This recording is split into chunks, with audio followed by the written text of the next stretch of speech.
Hello, people.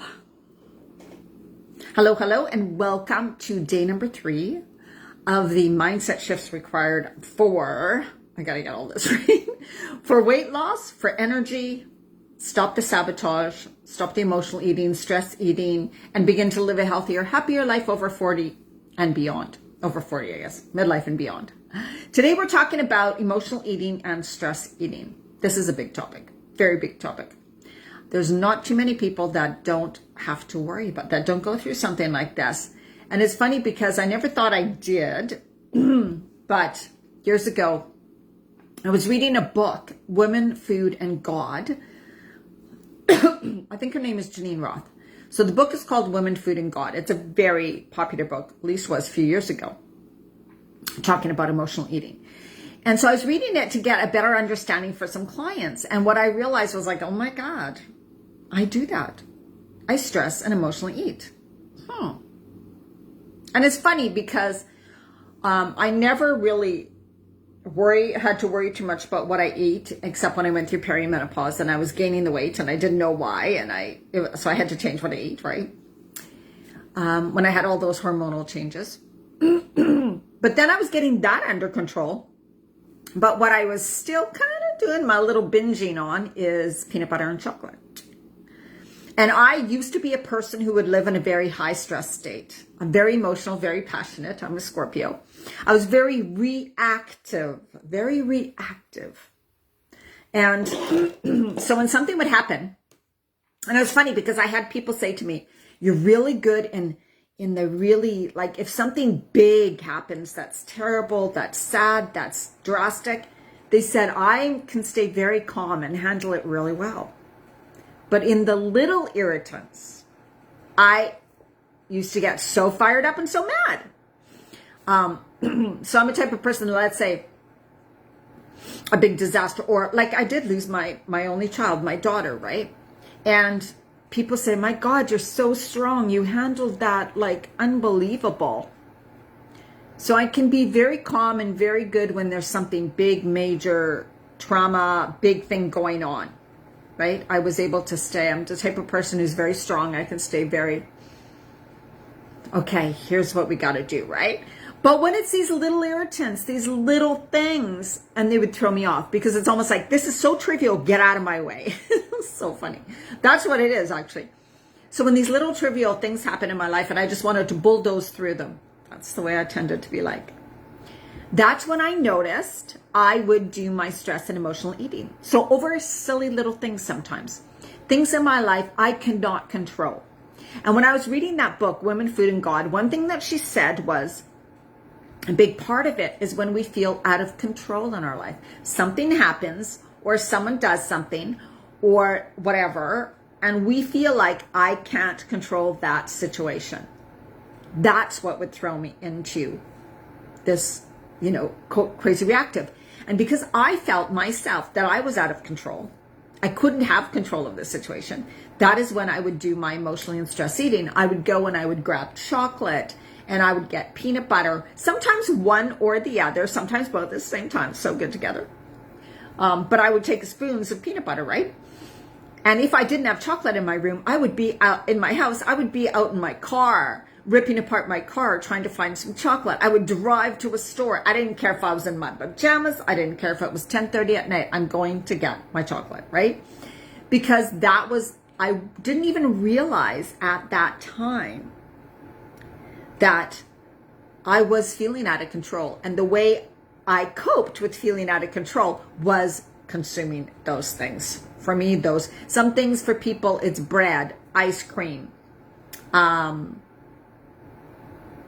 don't know. I think, potato chips, right? It depends on what you would go to.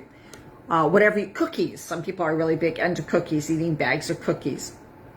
And so today when I'm going to talk about things that really helped me, things that have helped my clients, ways of thinking about it. And also we really got to realize that these are patterns and habits. And what I mean by patterns is something happens to trigger an emotion, a feeling, bang. And this is what is unconscious, right? We're often unaware of these patterns. They develop neural pathways in our brain, and so it becomes like a reflex. So fast, we're unaware of why all of a sudden we're doing that action. Have you ever experienced that? Something happens. Sometimes you're not even aware that it has triggered you. And all of a sudden you're doing an action, right? Like that fast. That's really emotional and stress eating. You may be so out of your body, like that you're not even realizing that what someone said or a situation that happened has hit you deep inside.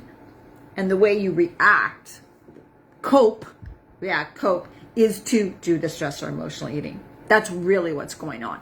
But often it's unconscious because it has become a pattern dug out deep, like grooves in a mud, right? Grooves where you drive your car in. And you're stuck in that fast. And you just go about these different actions, feelings in a row that lead you to something. So that's what we're also going to talk about today. How can you break that pattern?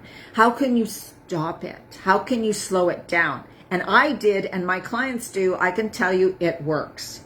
It is not something that happens overnight, but it could. Because when you bring awareness to something like, oh my God, now I see why I'm doing it. Now I know why I'm doing it. Now I know what I'm thinking when I'm doing it. Now I know what triggers me into that action. That's very, very powerful. That's very powerful. When you bring things into awareness, that is when you can then clear them out of you. And this is a huge part of the work I do with women in my groups, programs, and coaching. All right. So I'm just going to go into my Facebook group. If you are on YouTube or somewhere else, and you're not my Facebook group, come and join me. It's Women Creating Healthy Lives, and that is a Facebook group for women over 40, where I do trainings like this. Usually I do not post these trainings on other social media things, right? Often they're just in the Facebook group itself. And I show you what I'm eating. I will film what I'm eating. I will share recipes. All that. Tips, inspiration, all that kind of stuff about really feeling like stepping into your personal power, being empowered with what you're eating, with your mindset, with stress reduction, all of that, because it's really body, mind, soul. And I also have shared a lot on hormones, how the hormones affect your body during this phase, because that's big. That's big. Even if you're postmenopause, but you still have the belly fat, you still haven't dealt with the mindset stuff or the decrease in stress. So you're still keeping yourself at kind of a stress. You have a very busy life. You're gaining weight. You can't lose it. You're feeling tired. You're feeling depleted. You have some digestive issues maybe. You can't sleep very well at night. And your emotions are up and down. All of those things are directly related to many things, but hormone imbalances. And a hormone imbalance comes about from you. Of course, yes, during this phase of life, we experience more of it, but also it's because of the types of food and what you're most likely not eating, the types of foods, what you are eating, what you're not eating enough of, supplements, super powders and stuff like that. But, and the things you think, right? What you believe, your patterns, behaviors, and habits. Huge. That just keeps you stuck in a rut, right? So that's exactly what I deal with. So all of it. It's not just about the eating, and it's about all of it, because you are a body, mind, and soul person. So I'm just telling. Live now. Refresh if you can't see me. Also, if you're watching this, even the replay, please like it or comment, all of that, because Facebook has really changed. You will not see my stuff if you don't participate in my stuff. So if you don't like it or love it or post a comment, Facebook doesn't think you want to see it. So they actually won't show it to you, right? So if you want to see more of my videos and my content and stuff, please make sure to comment, like, love, whatever, even on YouTube, so that you actually see this, so that you see my future trainings. And also it helps this message get spread to more people, especially on YouTube. Therefore, I can help more women through this phase and beyond. It's very tricky, right? All right, so let's talk about this a little more. As I was talking about earlier, I was talking about my journey with emotional and stress eating. And just notice, so here's how I'm going to just go right into how I cope with it right away. When I began to bring awareness to, oh my God, I'm feeling out of control. So the next time I went to grabbing that chocolate or peanut butter or whatever. And I was standing at the counter and I was dishing out the peanut butter with my spoon. And I had my chocolate. At that time, it was dark chocolate. Hi, Stephanie. It was dark chocolate. And I was eating the peanut butter and eating the dark chocolate. After reading that book, Women, Food, and God, I went, oh my God, okay, Diana, what's bothering you? What are you really upset about? While I was still eating the food, right? And that's when I'm like, wow, I can actually talk to myself about it.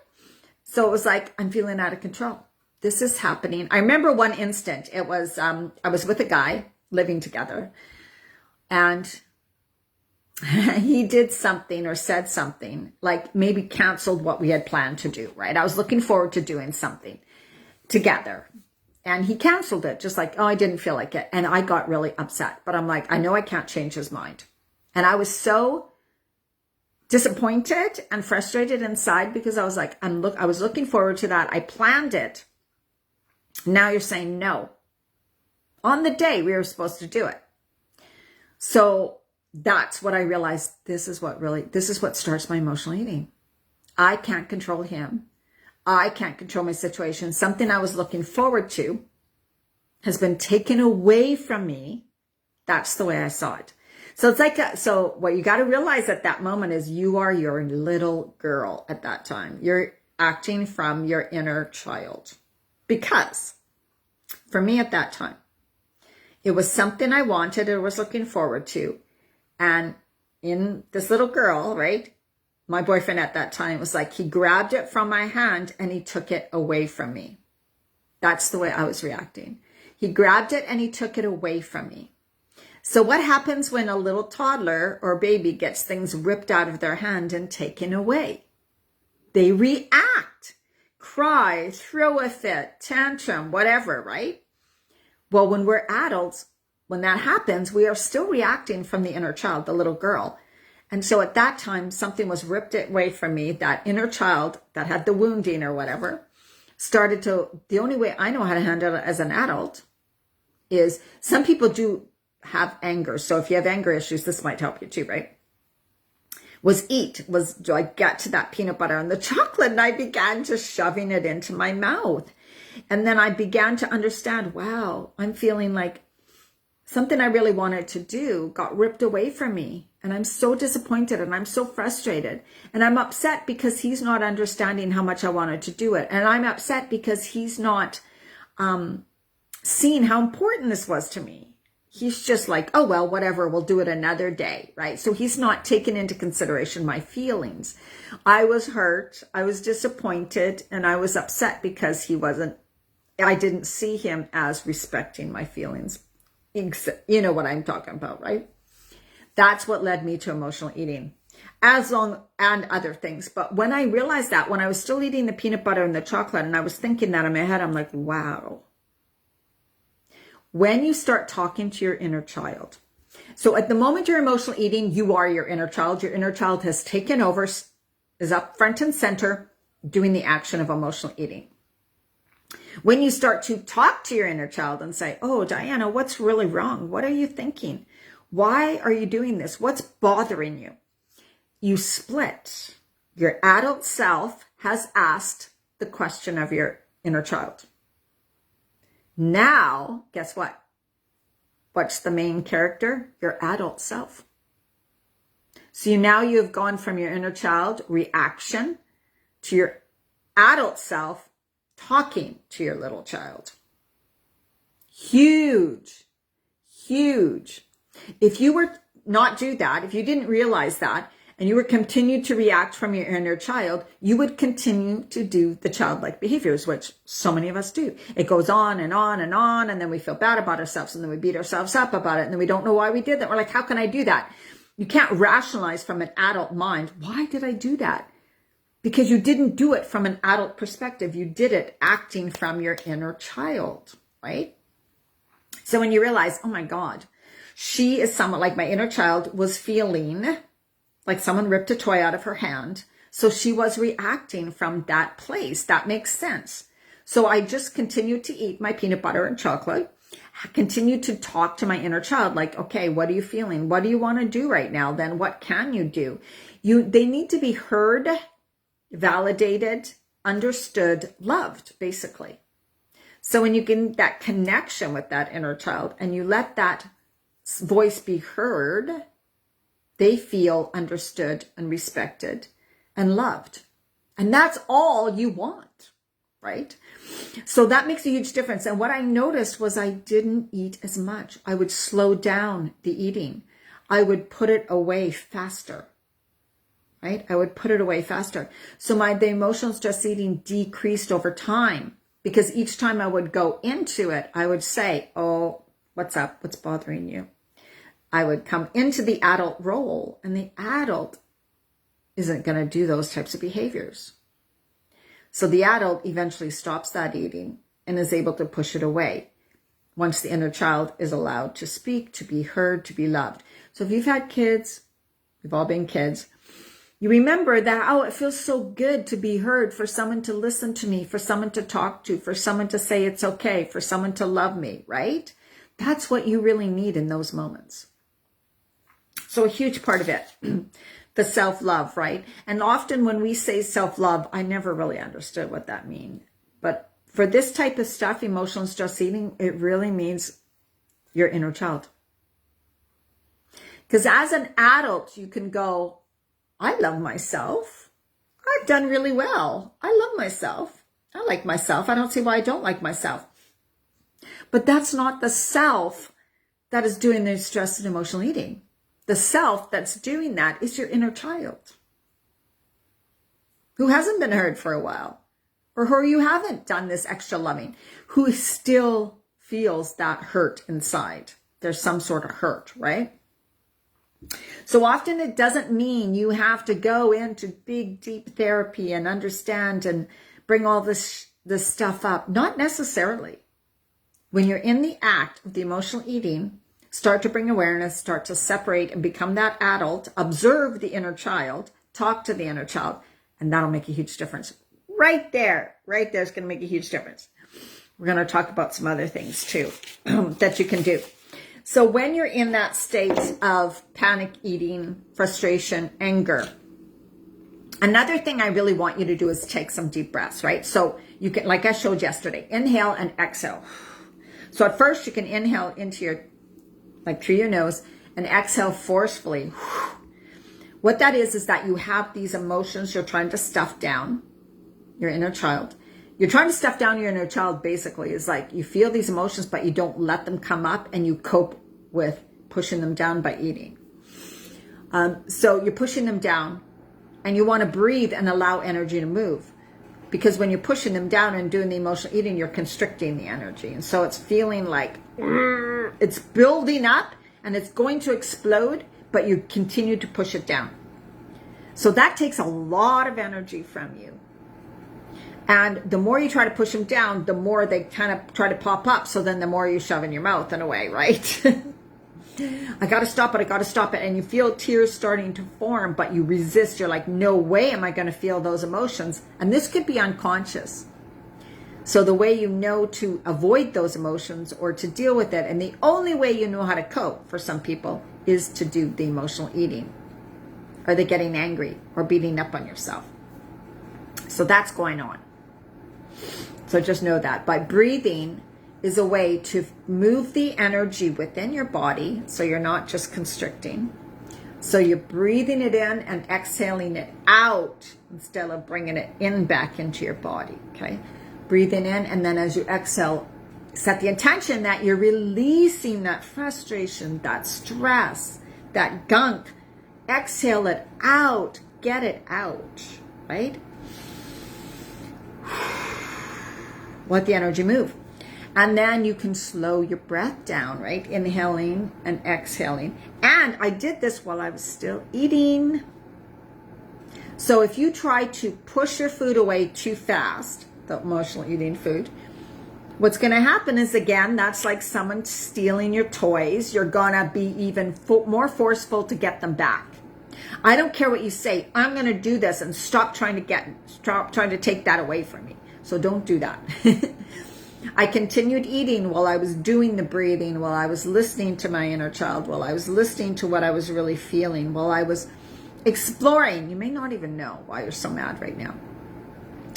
And then comes a time when you can allow yourself to cry, to feel the frustration.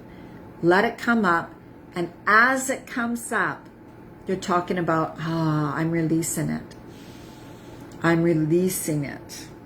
Sometimes we feel when we feel emotions, they're going to last forever. They're going to take over our whole body and our whole life. And we're never going to be able to stop crying or to stop. Or you feel crying is weak, or it means you're a victim. So you avoid it. Okay? So that could be part of it too. Are you avoiding it because you are thinking, I'm a weak person for crying, or this means I'm a victim and I'm a strong person. I'm not going to be that. A lot of times there's very strong, powerful women who have in their regular life, you'd think they'd never have those types of problems, but in the background, they're bulimics, anorexic, emotional eaters, bingers. Very, very common. Very common. Right? It's because you just don't want to face it. You think that would be weak to actually deal with it, right? So anyways, there are a lot of things that come into play when you do the stress and emotional eating. Doesn't mean, and I'm not saying don't go get therapy or stuff. So for people who really have some really bad things to do with your childhood or any part of your life, get help. That's what I want to say, is get help. But I'm here today just to give you some insight into some of the things you may be feeling and you may be going through. And when you get the awareness and you get some ahas, it's like, oh my God, I can begin to shift this. Okay. Now, the other things that could be causing this, again, feeling helpless, hopeless. I can't change this. I'm out of control. You're not feeling your personal power. You're not in your personal power, and you're not feeling empowered. I'm for empowering women because everything is based on that. So you could be not in your regular life, like your regular life. The regular life, you may not be that good to yourself. You may not ever give yourself enough time to have fun, to do something that brings you joy, to do really what you want to do. You're too busy working all the time or taking care of others. If you never allow yourself to experience joy or pleasure or do something that's good for you, you will rebel. You will positively rebel.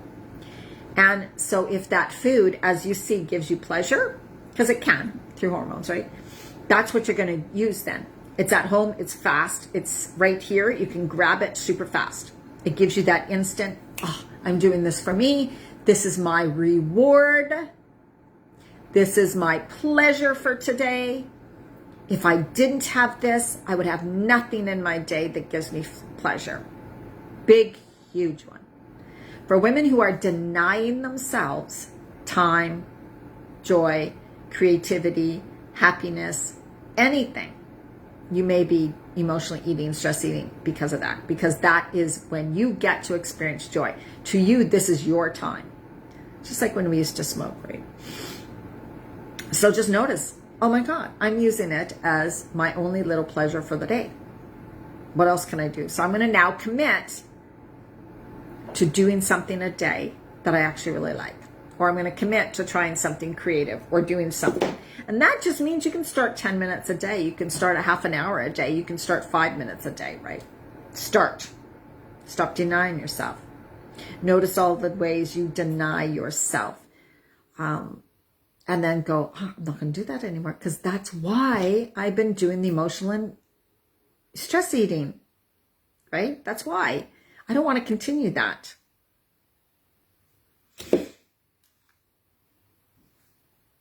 Also, it's like something's not good in my life, so I might as well, bang, eat this stuff. Feeling sorry for yourself, feeling victim. Huge. Pretty much everybody deals with this in some area. I was a victim for years. Any outside circumstance that didn't fit with what I wanted, I'm like, no. Right? Felt sorry for myself. So you're justifying why you get to eat those types of foods. Also, sometimes people, the only time I get to eat these foods is when I'm upset. So I'm going to get myself upset so I can eat these foods. That's a big one. That's a big one. The only time I get to eat this is when I say I'm stressed or over emotional. And I've seen this. Whoa, have I ever seen this in women? They're like, oh my God, my day. Like, you know, if you're trying to eat healthy and you're trying to give up wine or whatever, sugar or whatever, or even carbs, and something happens in your day. I notice this when I'm coaching women, right? Oh, well, I just had such a busy day and this happened and I was so stressed. And so then I was out driving around and there was no healthy food, right? So I had to grab this. It was just, I had, you know, oh my God, I just needed to do this. This was all there was. I had to do this. No, you did not have to do that. You chose to do that. It was like, oh, I finally have an excuse to go grab this. Thank God, right? I get to have this. So just notice if those are some things that are coming up. And also, very important point. It doesn't mean you can't have those things. But if you're having them, if you're eating those things because you're telling yourself, I get to eat it now because it's either a reward for my terrible day, or because I've had a terrible day, because I'm so stressed, because I'm so emotional. Oh my God, look at me. I've done all these things. I mean, I need to be rewarded. I need to be, no one's giving me a plaque. So I guess I'm going to eat a cheeseburger because where's my plaque? Where's my reward? Where's my trophy? Right? This can happen to us. We don't even realize that's what we're doing. And I'm not saying hate on yourself. It's just, oh my God, you're right. I'm doing this because I don't allow myself to do it any other times. So go out and have that cheesecake. Go out and have some French fries. Go out and have a hamburger. But when you do, it's like, I'm choosing now to have this because I love this kind of food. I'm going to enjoy it. It's going to be amazing. But it's something I don't need to have all the time. I get to have it every once in a while. That's being empowered. That's coming from a powerful place, and that's acting from an empowered state. When you do something like that from an empowered place, like inside, you most likely won't binge or overeat it. You won't sit in a closet eating a bag of potato chips because you're not trying to hide anything. You're not trying to cover up anything. You're not trying to push down emotions. You're not trying to not feel something. Right? Why waste those foods on a time that you're feeling so horrible and then you beat yourself up? So like if you eat a brownie or a bag of chips or whatever, but yet when you're doing it, you're mad at yourself, you're angry at yourself, you're eating it to get back at someone, something, or yourself. What a waste. What a waste. I'd rather sit down with a coffee or tea and have a really good brownie and enjoy every single minute. Right? When I eat some potato chips, I'm going to enjoy them. I'm going to be like, oh my God, these are so good. When I have some French fries, I go and I have French fries and I enjoy every minute of having those French fries. I do not feel guilty. I do not beat myself up. Right? Complete opposite. When you deny yourself, whether it be food, certain foods, or experiences, or time for yourself, or love and respect, then you get you rebel. You get back. You will use something. Some people use alcohol. Some people use sex. I don't know how many of us do that. For a certain age, it's like, yeah, whatever. But you will use something, right, to get that feeling or to rebel, to show the world that you can have what you want when you want. So just understand those are all things that are coming from our inner child. And it's crazy once we think about it. It's pretty funny. So when you're able to see it from that point of view, you usually greatly decrease it, right? But if you're seeing it from that point of view and you're mad at yourself, oh my God, I can't believe I've done that. How stupid. How could I be so dumb? Why would I do stupid things like that? How terrible. No one else does that, which is such a lie. Then you just continue it, right? So you got to view that and say, oh, wow, that's crazy. I can see it though. I'm human and acting from my inner child. Yeah, that's how little kids act. I can see it. So don't beat yourself up. You're normal. Even if you think other women don't go through that, they do. They do. Or they have in their past. Or they do something else. Maybe not eat, but they do something else, right? So I think I'm just looking at the things I had from my notes, and I think I've talked about a lot of it already. It's your way of coping. So you got to find another way to cope using your breath. And once you bring that awareness, also it starts to dissipate. So that just means that you need to bring something into your life, or at that moment, do something that makes you feel good, right? And don't tell me there's nothing that makes you feel good. There always is, right? So it's breaking the pattern. When you get triggered, something happens, you start to feel an emotion that leads you to take an action. Then you want to start talking to yourself. Diana, what's really going on?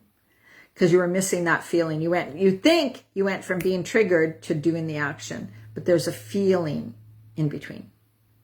And when you don't acknowledge that feeling, that's when the action takes over and doesn't stop. Right? So you want to break the pattern at that time, or whenever you can, right? Notice what's going on. Oh my God, now I'm doing this. Oh my God, now I'm doing this. Ooh, you can watch yourself from an observer point of view and really be interested in going, oh my God, I see myself doing these things. I see that pattern. I see how I've done this to myself. And now I'm choosing to break the pattern. I'm choosing to do something different. I'm choosing to think differently. And that'll break the pattern. And that'll change things. It's really, really powerful. If you're just jumping on, watch this from the beginning. If you watch the replay, let me know what you think about this. Let me know if you're an emotional eater or a stress eater. Does this make sense to you? Can you see now what might be going on? And if you still think I haven't covered something for you, or you still haven't found your reason, let me know. I'm totally curious. I would love to help you with that, because of course I can't cover everything in 1/2 hour or a little bit over. In my programs that are 6 weeks or 2 months, oh my God, you can cover all of this. And this is what's a great thing. When you work with me in a program or coaching, you go through as you're living your life and these things are coming up, we work through it. And so therefore over time, they fall away. And tomorrow Monday, because I've changed Sunday to Monday, I'm talking about the all or nothing, on again, off again, I can't stay on track, and self-sabotage, which is huge, right? So over time, when women, you'll see your patterns, you'll see what you do, you'll understand why you do them, you'll get that awareness, come from the observer place, you start respecting, loving your inner child, which leads to more self-love. When you love yourself better, when you come from an empowered place, when you feel more of your personal power, I get this. Oh my God, I feel so good. Like you'll feel more joy. You'll feel more peace with yourself. You'll feel more at ease, right? It's like you're coming from a completely different state of being. The frustration is greatly decreasing. Things just become easier. You naturally will eat healthier foods and better foods. You'll naturally know what it's like to stay on track because you're not sabotaging. You're not doing those things that you used to do. They are way less than what you used to do. And so you start notice results faster and better in your emotional states, in your physical state, right? And the stress greatly decreases from your life. So that's how I help women. That's what I'm doing. And I have an amazing mastermind starting in November called the Empowerment Mastermind. All right. Thank you so much for watching. Watch from the very beginning if you're just popping on. Yeah, I covered some amazing things. Let me know how this sat for you. Let me know what you think about it and how you deal with things. And if this resonated with you, make sure to comment. Love you so much. Have an absolutely amazing day or evening. And to my Canadians, happy Thanksgiving. Bye.